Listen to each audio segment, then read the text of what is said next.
Programme میں ایک مرتبہ پھر آپ کو خوش آمدید کہتا ہوں۔ ناظرین کرام، ان گناہوں کی حقیقت ہی کیا ہے؟ توبہ کے ذریعے ایک منٹ میں سب اڑ جاتے ہیں، چاہے چھوٹے ہوں یا بڑے ہوں، سارے گناہ ختم ہو جاتے ہیں۔ دولتیں مل گئی ہیں آہوں کی، دولتیں مل گئی ہیں آہوں کی، ایسی تیسی میرے گناہوں کی۔ آہوں میں رہیے، آنسو بہاتے رہیے، آپ کے سارے گناہ معاف ہو جائیں گے۔ یعنی جب اللہ تعالیٰ نے آپ کو آہوں کی دولت عطا فرما دی ہے، دل ندامت سے سلگ رہا ہے اور انسان اللہ تعالیٰ کے حضور حاضر ہے اور اپنے گناہوں کی معافی مانگ رہا ہے، اور یہ رمضان المبارک اسے مل گئے ہیں، تو پھر ناظرین کرام اس ندامت کے اظہار کے بعد پھر یہ گناہ ہمارا کیا بگاڑ لیں گے؟ لہذا جب توبہ کا راستہ کھلا ہوا ہے تو پھر مایوسی کا یہاں پر کوئی گزر نہیں ہے۔ حضرت ابو ہریرہ رضی اللہ تعالی عنہ ارشاد فرماتے ہیں کہ نبی کریم صلی اللہ علیہ وآلہ وسلم نے ارشاد فرمایا کہ کوئی شخص اپنے عمل کی بدولت نجات نہیں پائے گا۔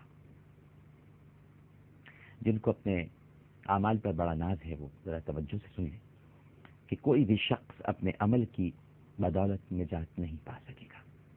صحابہ کرام رضوان اللہ تعالی علیہم اجمعین نے عرض کیا، یا رسول اللہ، کیا آپ بھی؟ اب نبی کریم صلی اللہ علیہ وآلہ وسلم کے جو اعمال ہیں ہم کیا مقابلہ کریں گے؟ لیکن چونکہ سوال کرنے والے صحابہ ہیں، انداز صحابہ کا ہے اور جواب دینے والے انسان کامل ہیں، اللہ کے حبیب ہیں، تو وہ انہی کے انداز سے ان کو سمجھاتے تھے۔ کبھی بھی ان جملوں کا مطلب یہ مت لیجیے گا کہ گویا رسول کریم صلی اللہ علیہ وآلہ وسلم یہ بات اپنے لیے کہہ رہے ہیں، سوال کرنے والے کے لیے یہ بات کہہ رہے ہیں، کیونکہ جو سوال کرنے والا ہے اس کی جگہ پہ جا کے اس کو سمجھانا پڑتا ہے، اس کے گناہوں کو دیکھ کر سمجھانا پڑتا ہے۔ لہذا جب صحابہ کرام رضوان اللہ تعالی علیہم اجمعین نے عرض کیا کہ کیا یا رسول اللہ آپ بھی؟ تو آپ نے فرمایا کہ ہاں میں بھی، مگر اللہ کی رحمت مجھے ڈھانپ لے۔ یعنی صحابہ کو یہ بتایا آپ نے، میرے پیارے پیارے صحابہ کو رضوان اللہ تعالی علیہم اجمعین کو، کہ اعمال تو نجات نہیں دے سکتے، لیکن اگر اللہ کی رحمت ڈھانپ لے تو وہ سب کچھ ممکن ہے۔ یعنی اللہ کا فضل ہو جائے، اس کا کرم ہو جائے۔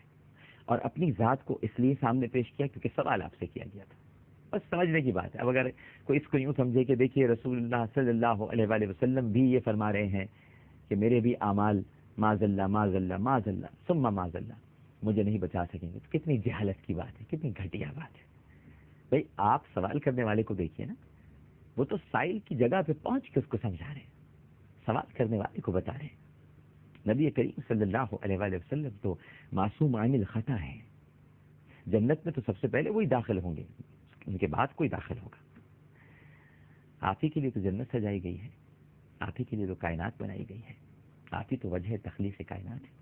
لیکن جب آپ کوئی بات ارشاد فرماتے ہیں تو ہمارے لیے فرماتے ہیں تاکہ ہمیں ہدایت ملے، ہمیں روشنی ملے۔ اس کو اسی طرح سے سمجھنا چاہیے۔ بس یعنی خلاصہ اگر آپ دیکھ لیں اس پیاری سی حدیث کا تو وہ یہی ہے کہ اگر ساری زندگی بھی کوئی اللہ سبحانہ و تعالیٰ کی نافرمانی کرتا رہے ساری زندگی، لیکن موت سے پہلے بس ندامت سے 2 آنسو بہا لے، اللہ تعالیٰ اس کے سارے گناہوں کو معاف کر دے گا۔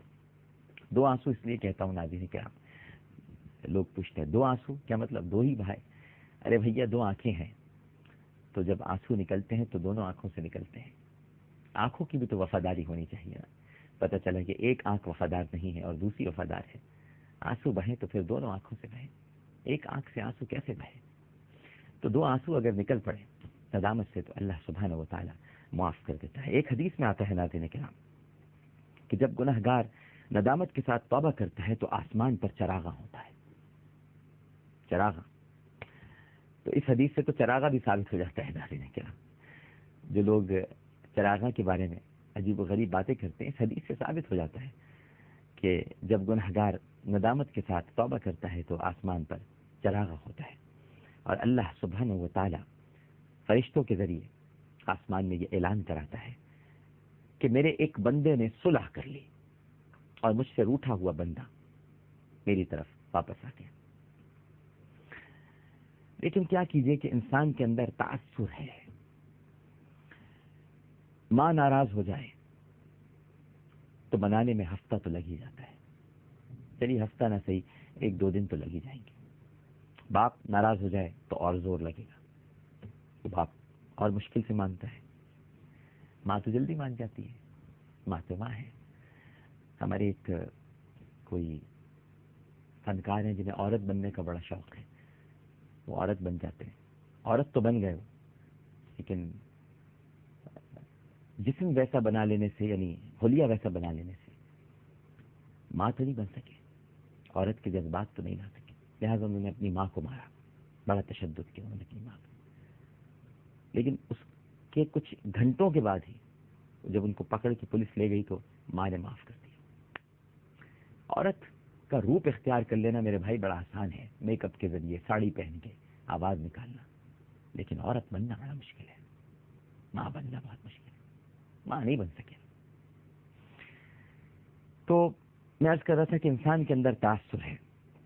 ماں ناراض ہو جائے تو منانے میں ہفتے لگ جاتے ہیں. باپ ناراض ہو جائے تو اور زیادہ زور لگتا ہے.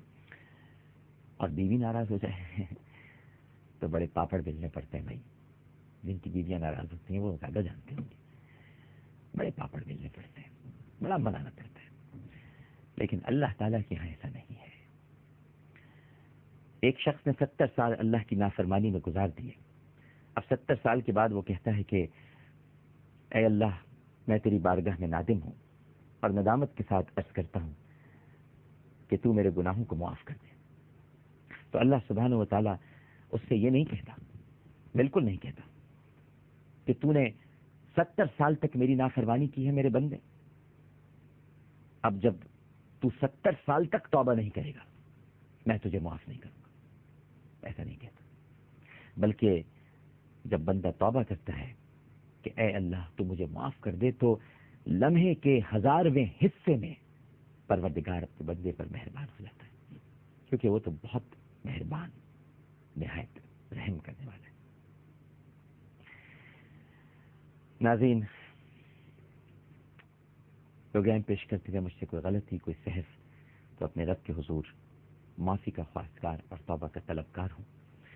اور میری کوئی بات بھی اگر آپ کو بری لگی ہو، طبیعت پر گرہ گزری ہو، تو مجھے بھی معاف کر دیجیے گا. ہمارا یہ سلسلہ چل رہا ہے، انشاءاللہ چاند رات تک ہم کوشش کرتے رہیں گے کہ اس ماہ مبارک کی تمام مبارک راتوں اور دنوں کو توبہ میں، دعائے مغفرت میں، اللہ کے حضور بخشش میں گزار دیں. کوشش کریں گے. اللہ تعالیٰ قبول فرمائے. عامر آخر حسین کو اجازت دیجیے. زندگی رہی تو انشاءاللہ کل پھر آپ سے ملاقات ہوگی. اللہ حافظ.